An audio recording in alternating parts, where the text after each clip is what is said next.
Well, the world is changing quickly, and we're moving from an era of what some might say is collecting dots, collecting information.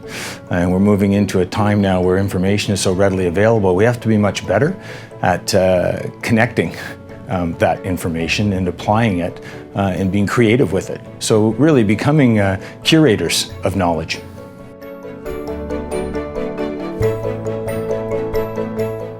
It's leveraging digital technology, partnerships, creativity in environments to move our students and our staff, to be honest, into the realm of different competencies that are necessary for the future of learning and the future of work.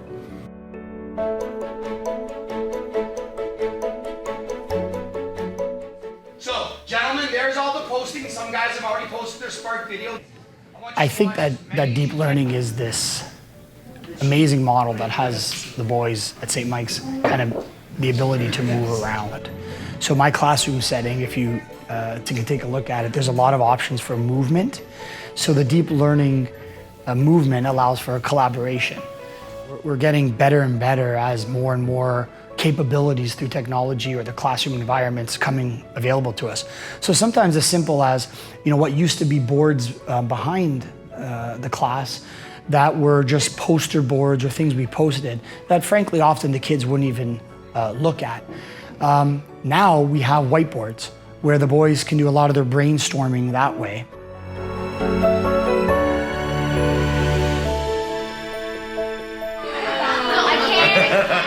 I think it's fun.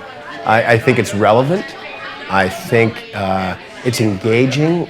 Students are excited about coming in and not doing the same old mundane thing that students have done for so long. And so the opportunity to speak to each other about class material and what's relevant and what we're doing is something not always afforded to them. The idea of engaging a student and turning him into a good citizen who knows how to collaborate and a young man of character is something that's been around here for 160 odd years.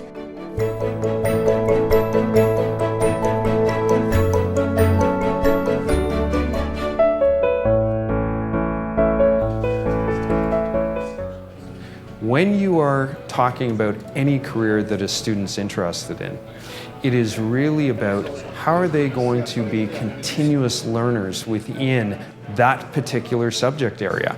The details of knowledge, particularly in technical fields, is always going to be changing and evolving. So it's not about learning specific skills relating to a particular technology.